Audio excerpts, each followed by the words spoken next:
வருடத்தில் இதுவரையான காலப்பகுதியில் பதிவாகியுள்ள டெங்கு நோயாளர்களின் எண்ணிக்கை 57,000 கடந்துள்ளதாக தேசிய டெங்கு ஒழிப்பு பிரிவு அறிவித்துள்ளது. இதற்கமைய இந்த ஆண்டில் இதுவரை பதிவாகியுள்ள மொத்த டெங்கு நோயாளர்களின் எண்ணிக்கை 57,668 உயர்ந்துள்ளதுடன் மரணங்களின் எண்ணிக்கை 35 அதிகரித்துள்ளது.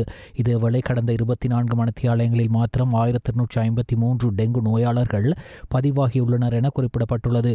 கொழும்பு மாவட்டத்தில் 11,811 நோயாளர்களும் கம்பஹா மாவட்டத்தில் 11,443 நோயாளர்களும் பதிவாகியுள்ளனர். රසාපුත්තලම මෙන්න මේ ත්‍රිස්ත්‍රික්කවල වැඩිවීම තවදුරටත් පවතිනවා. දිස්ත්‍රික්කවල ඩෙන්ගු මර්ධන වැඩසටහන් දැනට තියෙන තත්ත්වයටත් වැඩිය උත්සන්න කරලා අපි ක්‍රියාත්මක කරනවා. මොකද මේ තැන්වලට අවදානම අඩු ප්‍රදේශවලින්, ඒ කියන්නේ උතුරු නැගෙනහිර ඒ ප්‍රදේශවල ඉන්න ඩෙන්ගු සහායකයින් සහ ඒ උපකරණ මෙහාට ගෙනල්ලා ගම්පහ දිස්ත්‍රික්කයටත් පුත්තලම දිස්ත්‍රික්කයටත් මේ අය යොදවලා තවදුරටත් මේක වඩා උත්සන්න වශයෙන් ඩෙන්ගු මර්ධන වැඩසටහන කරන්න අද ඉඳන් ක්‍රියාත්මක වෙනවා.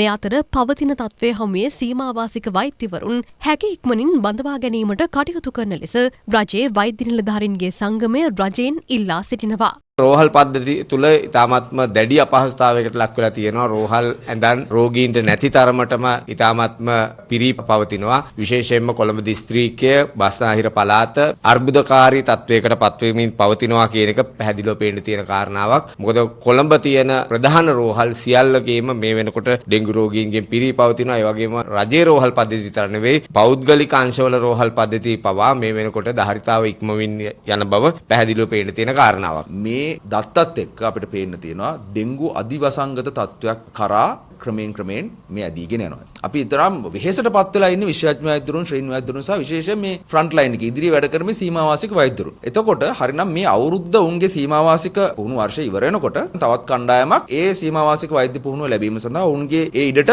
පැමිණිය යුතුයි. නමුත් මේ වෙනකොට යම් ගැටලුකාරී තත්ත්වයක් ඇතිවලා තියෙනවා. පාර්ශ්ව කීපයක් මේ සම්බන්ධව නීතිමය ක්‍රියාමාර්ගයක් ලබාගෙන තියෙනවා. එතකොට ඉදිරියේදී මේ සෞඛ්‍ය පද්ධතිය බිඳ වැටීම අවදානමක් පවා එන්නට පුළුවන්. ඒ නිසා මේ සම්බන්ධව බරපතල විදිහට අරගෙන හැකි ඉක්මනින් මේ සම්බන්ධව කටයුතු කරන්න කියලා අපි සෞඛ්‍ය අමාත්‍යාංශයෙන් ඉල්ලා සිටිනවා. முன்னாள் கடற்படை தளபதி அட்மிரல் ஆஃப் த ஃப்ளீட் வசந்த கருணாகுட லஞ்ச ஊழல் ஒழிப்பு ஆணைக்குழுவினால் கைது செய்யப்பட்டுள்ளார். 2006 ஆண்டில் இலங்கை கடற்படையின் நிறைவேற்று பிரிவுக்கு கடற்படை அதிகாரி உத்தியோகத்தர்களை ஆட்சேர்ப்பு செய்யும் போது தகுந்த தகுதிகளை பூர்த்தி செய்யாதிருந்த யோசித்த ராஜபக்சவை நிறைவேற்று பிரிவின் அதிகார உத்தியோகத்தராக ஆட்சேர்ப்பு செய்தமை மற்றும் அன்றைய நடைமுறைகளுக்கு புறம்பாக அரசாங்க பணத்தை செலவழித்து பிரித்தானிய அரசு கடற்படை கல்லூரியின் பயிற்சி பாடநெறியொன்றில் அவர் கலந்து கொள்வதற்கான வாய்ப்பை ஏற்படுத்தி கொடுத்தமை ஆகியன தொடர்பில் அவர் மீது குற்றஞ்சாட்டு பட்டுள்ளது. இந்த குற்றச்சாட்டுகள் தொடர்பாக விசாரணைகளுக்காக முன்னாள் கடற்படை தளபதி வசந்த கருணாகுட இன்று முற்பகல் 10:05 மணியளவில் லஞ்ச ஒழிப்பு ஊழல் ஆணைக்குழுவுக்கு அழைக்கப்பட்டிருந்தார். இதன்போது விசாரணை அதிகாரிகளினால் ஆணைக்குழு வளாகத்தில் வைத்து கைது செய்யப்பட்டுள்ளார். கைது செய்யப்பட்ட சந்தேக நபர் கொழும்பு பிரதான நீதவான் நீதிமன்றத்தில் ஆஜர்படுத்தப்பட உள்ளதாக லஞ்ச ஊழல் ஒழிப்பு ஆணைக்குழு இன்று காலை தெரிவித்திருந்தது. போதைப்பொருள் அச்சுறுத்தலை இல்லாதொழிப்பதில் தொடர்புடைய அனைத்து அரச நிறுவனங்களும் தேசிய திட்டத்திற்கேற்ப செயற்பட வேண்டும் என ஜனாதிபதி அனுரகுமார திசாநாயக்க வலியுறுத்தினார். போதைப்பொருள் அச்சுறுத்தலை இல்லாதொழிப்பதற்கான முழு நாடும் ஒன்றாக தேசிய செயற்பாட்டு சபை 3 பீடங்கள் மகா சங்கத்தினர் உள்ளிட்ட மத தலைவர்களின் பங்கேற்புடன் நேற்று முற்பகல் ஜனாதிபதி செயலகத்தில் கூடிய போதே ஜனாதிபதி இதனை தெரிவித்தார். போதைப்பொருள் அச்சுறுத்தலை இல்லாதொழிப்பதற்காக செயற்படுத்தப்படும் தேசிய திட்டத்திற்கு அமைய நிறுவன மட்டத்தில் ஒப்படைக்கப்பட்டுள்ள திட்டங்கள், இதுவரை நிறைவேற்றப்பட்டுள்ள பணிகள் மற்றும் போதைப்பொருள் அச்சுறுத்தலை ஒழிப்பதற்காக அந்தந்த நிறுவன மட்டங்களில் நடைமுறைப்படுத்தப்பட்டுள்ள திட்டங்கள் தொடர்பான அறிக்கை ஒன்றை அடுத்த கூட்டத்தில் சமர்ப்பிக்குமாறும் ஜனாதிபதி இங்கு அறிவுறுத்தினார். சிறைச்சாலைகளில் அடைக்கப்பட்டுள்ளோரில் சுமார் 70% போதைப்பொருளுக்கு அடிமையானவர்கள் என்பது இங்கு வெளிப்படுத்தப்பட்டதுடன் கடும் பிரச்சனை மாறியுள்ள சிறைச்சாலை நெரிசலை குறைப்பதில் அவர்கள் தொடர்பாக மேற்கொள்ள வேண்டிய நடவடிக்கைகள் குறித்தும் இங்கு கவனம் செலுத்தப்பட்டது. பாடசாலை மாணவர்களிடையே போதைப் பொருள் பாவனையை தடுப்பதற்காக எடுக்கப்பட உள்ள நடவடிக்கைகள் குறித்தும் ஜனாதிபதி இங்கு கேட்டு அறிந்ததுடன் ஆசிரியர்கள் மற்றும் மாணவர்களுக்கான விழிப்பூட்டும் வேலை திட்டங்கள் உள்ளிட்ட 225 திட்டங்கள் தற்போது பாடசாலை மட்டத்தில் நடைமுறைப்படுத்தப்பட்டுள்ளதாகவும் பல்கலைக்கழகங்கள் மற்றும் உயர் கல்வி நிறுவனங்களின் உபவேந்தர்கள் மற்றும் திணைக்கள தலைவர்களுடன் ஆலோசனை நடத்தி மாணவர்களிடையே குழுக்களை உருவாக்கி விழிப்புணர்வு வழங்கும் திட்டங்கள் செயற்படுத்தப்பட்டுள்ளதாகவும் சுட்டிக்காட்டப்பட்டது. பாடசாலை முறையிலுள்ள போதைப்பொருள் பரவல் தொடர்பாக நாடளாவிய ரீதியில் ஆய்வு ஒன்றை மேற்கொள்வதிலும் கவனம் செலுத்தப்பட்டதுடன் பாடசாலை முறைமையினுள் போதைப்பொருள் அபாயத்தை ஒழிக்கும் திட்டங்களை முன்னெடுத்து செல்வதற்காக கல்வி அமைச்சின் முன்னெடுப்பில் தொடர்புடைய அனைத்து நிறுவனங்களினதும் பிரதிநிதிகளை கொண்ட குழு ஒன்றை தயாரித்து நியமித்து பொதுவான திட்டம் ஒன்றில் கீழ் செயற்படுவதன் அவசியத்தையும் ஜனாதிபதி தெளிவுபடுத்தினார். தனியார் மற்றும் சர்வதேச பாடசாலைகளின் உரிமையாளர்களை போதைப்பொருள் தடுப்பு தேசிய வேலை திட்டத்துடன் இணைத்துக் கொள்வதற்கு விசேட ஆலோசனை கூட்டம் ஒன்றை நடத்துவதற்கும் இங்கு தீர்மானிக்கப்பட்டது. கைப்பற்றப்பட்ட போதைப்பொருள் கையிருப்புகளை விரைவாக அளிப்பது தொடர்பான புதிய சட்டங்களை உருவாக்குவதன் முன்னேற்றம் குறித்து இங்கு மீளாய்வு செய்யப்பட்டதுடன் வழக்குகளுக்கு தொடர்பான பொருட்கள் முகாமைத்துவத்திற்கான தன்னியக்க கட்டமைப்பொன்றை அறிமுகப்படுத்துவது மற்றும் விசாரணைகளில் ஏற்பட்டுள்ள தாமதங்களை தவிர்ப்பதற்கு சட்டத்துறை மற்றும் விஞ்ஞானத்துறையின் நிபுணத்துவ ஆதரவை பெற்று ஆய்வுக்கூட வசதிகளை பரவலாக்கும் செய்வது குறித்தும் இங்கு கவனம் செலுத்தப்பட்டது. கைப்பற்றப்படும் போதைப் பொருட்கள் மற்றும் அவை வழக்கு தொடர் பொருட்களாக வைத்திருக்கப்படும் இடங்கள் தொடர்பான முறையான அறிக்கை ஒன்றின் அவசியத்தை சுட்டிக்காட்டிய ஜனாதிபதி பகுப்பாய்வு அறிக்கைகளை பெற்றுள்ள கையிருப்புகள் மற்றும் வழக்கு பொருட்களுக்கு காணப்படும் கையிருப்புகள் தொடர்பான அறிக்கை ஒன்றை பேணுவதில் உள்ள முக்கியத்துவத்தையும் சுட்டிக்காட்டினார். போதைப் பொருளுக்கு அடிமையானோரை புனர்வாழ்வு அளிப்பதற்கான சட்டம் மூலம் இறுதி செய்யப்பட்டுள்ளதுடன் அது விரைவில் வர்த்தமானி அறிவித்தல் மூலம் பிரகடனப்படுத்தப்பட உள்ளதாகவும் இங்கு தெரிவிக்கப்பட்டது. பெற்றோர்கள் தமது பிள்ளைகளை போதைப்பொருள் பாவனைக்கு தள்ளப்பட்டுள்ளார்களா என்பதை தனிப்பட்ட முறையிலும் பரிசோதித்துக் கொள்ளக்கூடிய போதைப்பொருள் பரிசோதனை தொகுதிகளை மருந்தகங்கள் மூலம் இலகுவாக பெற்றுக்கொள்ளக்கூடிய வகையில் சந்தைக்கு அறிமுகப்படுத்துவது குறித்தும் கவனம் செலுத்தப்பட்டது. போலீஸ் போதைப்பொருள் தடுப்பு பிரிவில் நவீன வசதிகளை அறிமுகப்படுத்தல், பகுப்பாய்வு திணைக்களத்தின் பணிகளை வினைத்திறன் மிக்கதாக செய்தல் மற்றும் பகுப்பாய்வு அறிக்கைகளை பெறுவதற்கு நவீன தொழில்நுட்ப வழிமுறைகளை பின்பற்றுதல் மற்றும் போதைப்பொருள் தொடர்பான சட்டங்களில் ஏற்படுத்தப்பட வேண்டிய திருத்தங்கள் குறித்தும் இங்கு விரிவாக கலந்துரையாடப்பட்டது. கடல் மார்க்கமாக போதைப்பொருள் நாட்டிற்குள் வருவதை தடுப்பதற்கு கடற்படை, காவல்துறை மற்றும் புலனாய்வு பிரிவுகள் ஒருங்கிணைந்த விசேட செயற்பாட்டு திட்டம் ஒன்றை நடைமுறைப்படுத்தி வருவதுடன் குறிப்பாக படகுகள் மூலம் போதைப்பொருள் விநியோகிக்கும் செயல்முறையை நிறுத்துவது மற்றும் அதற்காக மேற்கொள்ளப்பட வேண்டிய சட்ட திருத்தங்கள் குறித்தும் இங்கு கலந்துரையாடப்பட்டதுடன் போதைப்பொருள் கடத்தலுக்கு பயன்படுத்தப்படும் பல நாள் மீன்பிடி படகுகள் உள்ளிட்ட வாகனங்களை அரசுடைமையாக்கும் சட்ட ரீதியான அதிகாரங்களை வலுப்படுத்துவது குறித்தும் கவனம் செலுத்தப்பட்டது. ஒவ்வொரு பிரஜையினதும் மொழி உரிமைக்கும் மதிப்பளிக்கும் சமத்துவத்தை பாதுகாக்கும் பன்முகத்தன்மையை ஒரு சக்தியாக மாற்றியமைக்கும் இலங்கையை கட்டியெழுப்புவதற்கு அரசாங்கம் அர்ப்பணிப்புடன் செயற்பட்டு வருவதாக பிரதமர் கலாநிதி அருணி அமரசூரிய தெரிவித்தார். அரச கர்ம மொழிகள் வாரத்திற்கு சமாந்தரமாக நடைபெற்ற பாடசாலைகளுக்கு இடையிலான விவாத போட்டியின் நிறைவு விழாவில் உரையாற்றும் போதே பிரதமர் இதனை தெரிவித்தார். ஜூலை 1 முதல் 5 வரை நடைபெறும் அரச கர்ம மொழிகள் வாரத்தின் பாடசாலை தினத்திற்கு அமைவாக அரச கர்ம மொழிகள் ஆணைக்குழுவினால் ஏற்பாடு செய்ய பாடசாலைகளுக்கு இடையிலான விவாத போட்டியின் நிறைவு விழா நேற்று கொழும்பு பண்டார்நாயக்க ஞாபகார்த்த சர்வதேச மாநாட்டு மண்டப வளாகத்தில் அமைந்துள்ள லோட்டஸ் மண்டபத்தில் நடைபெற்றது. பிரதமர் கலாநிதி அருணி அமரசூரிய, நீதி மற்றும் தேசிய ஒருமைப்பாட்டு அமைச்சர் சட்டத்தரணி அர்ச்சனா நாணயக்கார் ஆகியோர் இதில் கலந்து கொண்டனர். இந்நிகழ்வில் அரச கர்ம மொழி கொள்கை மற்றும் அதன் பண்பாட்டின் ஊடாக தேசிய நல்லிணக்கத்தை கட்டியெழுப்புவோம் என்னும் தலைப்பில் சிங்கள மற்றும் தமிழ் மொழிகளில் நடைபெற்ற விவாத போட்டிகளில் வெற்றி பெற்ற பாடசாலை குழுக்களுக்கு பிரதமர் விருதுகளையும் சான்றிதழ்களையும் வழங்கி வைத்தார். பாடசாலை மாணவர்களிடையே இருமொழி பயன்பாட்டை தொடர்ச்சியாக பேணுவதற்காக அரச கர்ம மொழிகள் ஆணைக்குழுவினால் தயாரிக்கப்பட்ட கொள்கை பிரகடனம் ஒன்றும் இதன்போது பிரதமரிடம் கையளிக்கப்பட்டது. பல பிரச்சினைகளுக்கு மத்தியில் விவசாயம் செய்யும் விவசாயியை வளப்படுத்தி விவசாயிகளை அரசனாக்குவோம் என்று கூறி ஆட்சிக்கு வந்த தற்போதைய அரசாங்கம் இன்று விவசாயிகளை நரகத்திற்கு கொண்டு செல்லும் வேலைத்திட்டத்தை அதிவேகமாக முன்னெடுத்து வருகின்றது. விவசாயிகளின் பிரச்சினைகளுக்கு இவர்களிடம் எந்த தீர்வும் இல்லை. அன்று எதிர்க்கட்சியில் இருந்த சமயம் சேற்றை கழுவினால் விவசாயி அரசாட்சிக்கு தகுதியானவர் என கூறியவர்கள் இன்று ஆளும் தரப்பு அமைச்சர்களாக பதவியேற்ற பின் சேற்றை கழுவினால் விவசாயி அரசு பதவிக்கு தகுதியானது பிறப்பின் அடிப்படையில் தான் என கூறி விவசாயிகளை இழிவுபடுத்தி ஏளனம் பேசி வருகின்றனர் என்று எதிர்க்கட்சித் தலைவர் சஜித் பிரேமதாச தெரிவித்தார். தற்போதைய அரசாங்கம் விவசாயிகளுக்கு இழைத்து வரும் அவமதிப்புகளுக்கு தனது கடுமையான எதிர்ப்பை தெரிவிக்கும் வகையில் நேற்று விசேட கூற்றை முன்வைத்து கருத்து தெரிவிக்கும் போது எதிர்க்கட்சித் தலைவர் சஜித் பிரேமதாச இவ்வாறு தெரிவித்தார். இவரு තර්ජනය කරනවා තගදානවා මේ විපක්ෂයේ ඉන්නකොට ගොවියා පස්සෙන් ගිහිල්ලා ගොයන් කකා 150ක් දෙනවා කියපු කණ්ඩායම. අමතිකම් ලැබුවෙන් පස්සේ පයට පෑගෙන දූවිලි තරම්වත් ගණන් ගන්නේ නැහැ. වී ගොවියා පමණක් නෙවෙයි. අල ගොවියත් අද බරපතල ඛේදනීය තත්වයකට මුහුණ දීලා තියෙන්නේ. බොහෝ දෙනා අල වගාවෙන් ඉවත් වෙලා. නෝරෙලිය බදුල්ල වැනි දිස්ත්‍රික්කවල අතවශ්‍යම බීජ අල ප්‍රශ්නයක් බරපතල ලෙස තිබෙනවා. බීජ අල කිලෝවක් අතවශ්‍යම කිලෝ 50ක බීජ අල 37500ක් වෙනවා. දේශීය බීජ අල 24000ක් වෙනවා. ඒ විතරක් නෙවෙයි. පෝර මුර දෙවතාවක් දාන්න වෙනවා. පෝර මිටියක් 8500යි 9000යි. ඒ විතරක් නෙවෙයි දිලීරනාශක මැන්කොසෙට් කිලෝවක් 2000ක් වෙනවා. එතකොට මේ යෙදවුම් වල மில இகல தත්වයක තිබීම තුල யாழ்ப்பாண மாவட்ட பாராளுமன்ற உறுப்பினர் ராமநாதன் அர்ச்சுனாவின் பாராளுமன்ற உறுப்பினர் பதவியை செல்லுபடியற்றதாக்குமாறு கோரி தாக்கல் செய்யப்பட்டுள்ள மனுவை விசாரணைக்காக எதிர்வரும் ஆகஸ்ட் மாதம் 31ஆம் தேதி அழைப்பதற்கு மேன்முறையீட்டு நீதிமன்றம் உத்தரவிட்டுள்ளது. அபினவ நிஹால் பெரமுனவின் தலைவர் ஓஷல ஏரத்தினால் தாக்கல் செய்யப்பட்டிருந்த இந்த மனு இன்று மேன்முறையீட்டு நீதிமன்ற நீதியரசர் மஹேன் கோபல்லாவு முன்னிலையில் அழைக்கப்பட்டது. இதன்போது மனுதாரர் சார்பில் ஆஜரான சட்டத்தரணி அசோக் பரன் நீதிமன்றத்தில் சமர்ப்பணங்களை முன்வைத்து இந்த மனுவை விசாரணைக்கு எடுப்பதற்காக மிக அருகாமையிலான திகதி ஒன்றினை வழங்குமாறு கோரினார். எதிர்மனுதாரரான பாராளுமன்ற உறுப்பினர் அர்ச்சுனா சார்பில் ஆஜரான சட்டத்தரணி செனானி தயாரத்னவும் அந்த கோரிக்கைக்கு எதிர்ப்பு தெரிவிக்கவில்லை என தெரிவிக்கப்படுகிறது. இதற்கமைய குறித்த மனு மீதான விசாரணையை ஆகஸ்ட் மாதம் 31ஆம் தேதி அழைப்பதற்கு நீதியரசர் உத்தரவிட்டுள்ளார். பாராளுமன்ற உறுப்பினர் ராமநாதன் அர்ச்சுனா பாராளுமன்றத்திற்கு தெரிவு செய்யப்படும் சந்தர்ப்பத்திலும் அவர் அரசாங்க வைத்தியராக பணியாற்றி வந்தார் எனவும் அரசியலமைப்பின் விதிகளுக்கு அமைய அரசாங்க ஊழியர் ஒருவர் பாராளுமன்றத்திற்கு தெரிவு செய்யப்படுவது சட்டத்திற்கு முரணானதுடன் பாராளுமன்ற உறுப்பினர் பதவியை வகிப்பதற்கான தகமையினமாகும் என்றும் குறித்த மனுவில் சுட்டிக்காட்டப்பட்டுள்ளது. கலனி பல்கலைக்கழகத்தின் புதிய வேந்தராக மகாவிகாரை வங்சிக சியோமோ பாலி மகாநிகாயாவின் அஸ்கிரிய மகாவிகாரையின் பிரிவின் அனுநாயக்க சரஸ்தபதி அதிவணக்கத்திற்குரிய நாரம்பனாவே ஆனந்த தேரர் நியமிக்கப்பட்டுள்ளார். இதற்கான நியமன கடிதம் ஜனாதிபதியின் செயலாளர் கலாநிதி நந்திக சனத்குமார் நாயக்கவினால் அதிவணக்கத்திற்குரிய நாரம்பனாவே ஆனந்த தேரரிடம் ஜனாதிபதி செயலகத்தில் கையளிக்கப்பட்டது. ஜனாதிபதி அனுரகுமார திசாநாயக்கவினால் இன்று முதல் நடைமுறைக்கு வரும் வகையில் இந்த நியமனம் வழங்கப்பட்டுள்ளது.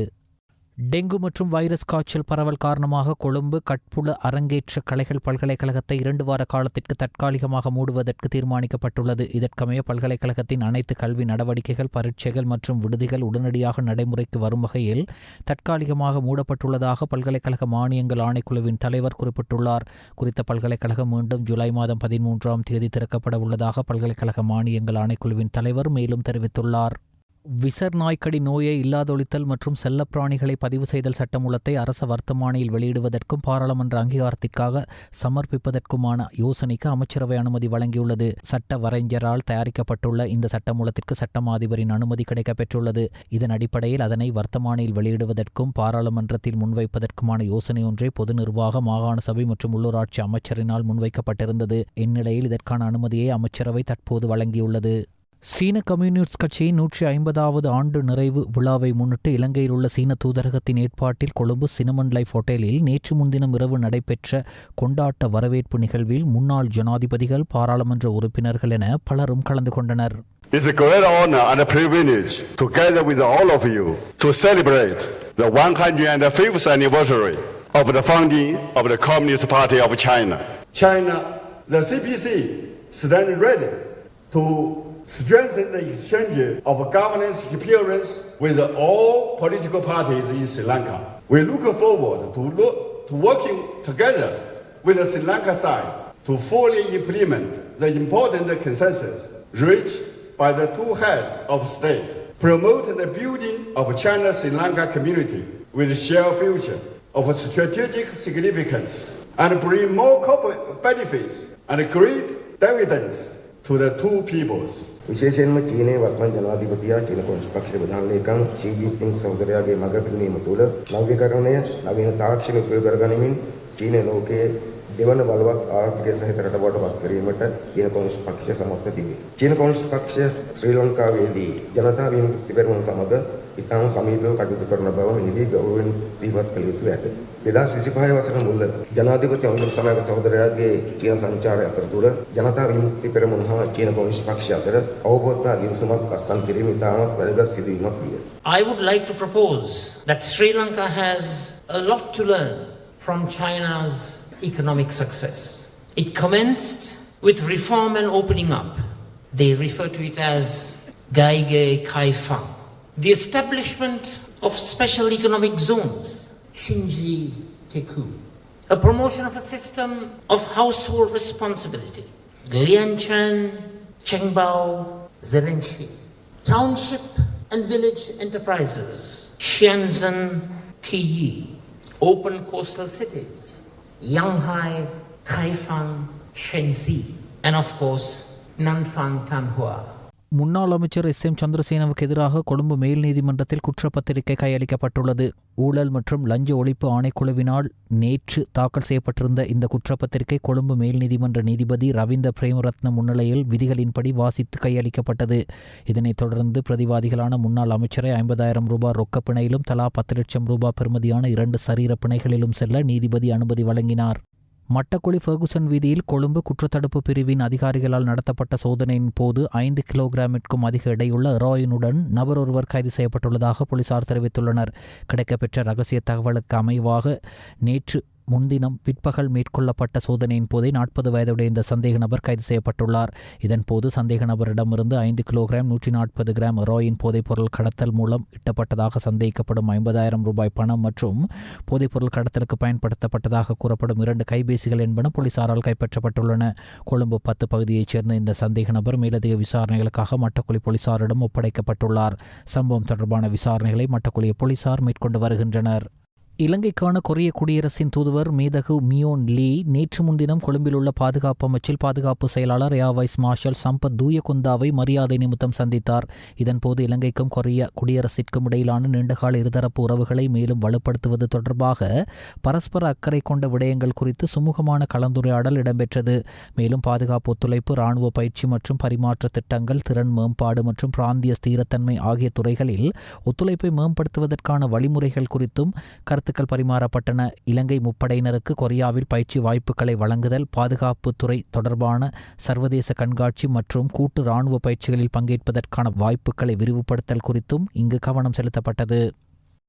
பாகிஸ்தான் இஸ்லாமிய குடியரசின் பாதுகாப்பு அமைச்சின் செயலாளர் லெப்டினன்ட் ஜெனரல் முகமது அலி 6வது பாகிஸ்தான் இலங்கை ஆயுதப்படைகள் பாதுகாப்பு கலந்துரையாடலில் பங்கேற்பதற்காக தற்போது இலங்கைக்கு விஜயம் மேற்கொண்டுள்ள நிலையில் நேற்று ஜெயவர்தனபுர கோட்டையில் அமைந்துள்ள பாதுகாப்பு தலைமையக வளாகத்தில் உள்ள பாதுகாப்பு அமைச்சில் பாதுகாப்பு செயலாளர் ஏர் வைஸ் மார்ஷல் சம்பத் தூயகொந்தாவை மரியாதை நிமித்தம் சந்தித்தார். வருகை தந்த பாகிஸ்தான் பாதுகாப்பு செயலாளரை அன்புடன் வரவேற்ற பாதுகாப்பு செயலாளர் அவருடன் சுமூகமான கலந்துரையாடலில் ஈடுபட்டார்.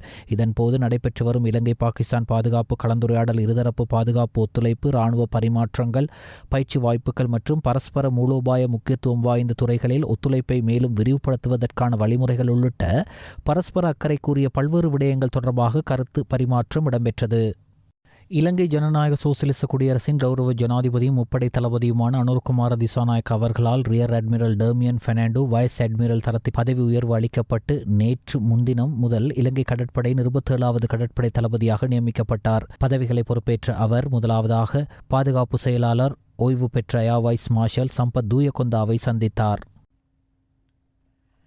பதுளை மாவட்டம் அல்தமுள்ள நீட்வுட் 40 ஏக்கர் பிரிவில் இருக்கும் கிராம வழிபாடு தெய்வம் காவல் தெய்வம் அருள்மிகு ஸ்ரீ மதுரை வீரன் சுவாமி ஆலய 4ஆம் வருட வருஷாபிஷேகம் மிக சிறப்பாக இடம்பெற்றது.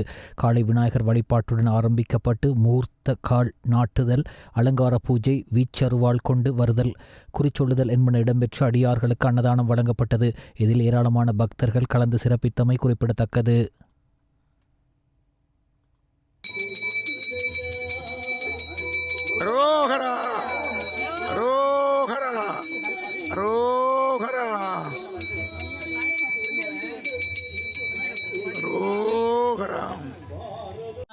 ब्रह्मणां दिवदेय परार्धेन स्वेदवराड्यकल्पेन वैवस्वतमन्वन्तरेण स्थापिकुं शतितमेन कलियुगेन प्रथमे संवत्सरेण कामध्येन पराभववरडयुक्तायाम् आनिमादस्यागाम् अधपुण्यनक्षत्रयुक्तायां श्रीमहा मधुरवीरस्वामिन् देवस्थानस्य कन्निकाल्करणपूजकर्मणस्यागाम् अस्यां शुभतिथां शुभराजमानस्यागां श्रीमगामगां महागणपत्यासनाय नमगां गणपति मूर्त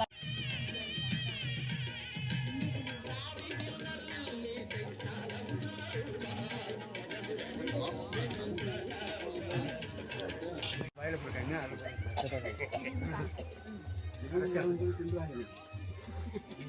नेत्रम् ॐ विविधमुरगभूषं महावीरं भजेत ॐ श्रीमगां रुद्राय नमः ॐ शिवप्रियाय नमः ॐ वीरनन्दनाय नमः ॐ कपालाय नमः ॐ कार्कोटकाय नमः ॐ शङ्खबालाय नमः ॐ कुलिकाय नमः ॐ अनन्ताशनाय नमः ॐ भक्तवत्सलाय नमः ॐ भक्तप्रियाय नमः ॐ कुलदेवताय नमः ॐ कुटुम्बदेवताय नमः ॐ मङ्गलदेव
நேற்று முன்தினம் நடைபெற்ற சீன கம்யூனிஸ்ட் கட்சியின் 105வது ஆண்டு நிறைவில் சீன அதிபர் ஷி ஜின்பிங் பேசுகையில் சீன இராணுவத்தின் 100வது ஆண்டு நிறைவு 2027ஆம் ஆண்டு வரவுள்ளது. அதற்குள் திட்டமிட்ட காலக்கெடுவுக்குள் இராணுவத்தை அதிநவீன உலகத்தரத்திற்கு உயர்த்த வேண்டும். இராணுவத்தின் மீது கம்யூனிஸ்ட் கட்சியின் முழுமையான மற்றும் நேரடி தலைமை நீடிக்க வேண்டும். நவீன ஆயுதங்கள் மற்றும் தளவாடங்கள் அனைத்தும் கட்சியின் கொள்கைகளுக்கு உண்மையாக இருக்கும் இராணுவ வீரர்களின் கைகளிலேயே வழங்கப்பட வேண்டும் என்று தெரிவித்தார். வடக்கு தாய்லாந்தின் முக்தான் மாகாணத்தில் பாத யாத்திரையில் ஈடுபட்டிருந்த பௌத்த தேரர்கள் குழுவொன்றின் மீது 11 வயது சிறுவன் ஒருவன் செலுத்திய கேப் வண்டி மோதியதில் 8 தேரர்கள் உயிரிழந்துள்ளதாக அந்நாட்டு போலீசார் தெரிவித்துள்ளனர். இந்த விபத்தில் மேலும் 13 தேரர்கள் படுகாயமடைந்துள்ளனர். மூவெங் மாவட்டத்தின் பான் நாஷி நுவான் பகுதியில் இன்று நண்பகல் 12 மணியளவில் இந்த விபத்து நேர்ந்துள்ளது. விபத்து நடந்தவுடனேயே விரைந்து செயற்பட்ட போலீசாரும் நிவாரண குழுவினரும் சம்பவ இடத்திற்கு சென்றபோது விபத்தின் காரணமாக பல தேரர்கள் வீதியோரமாக விழுந்து கிடந்ததாக தெரிவிக்கப்படுகிறது.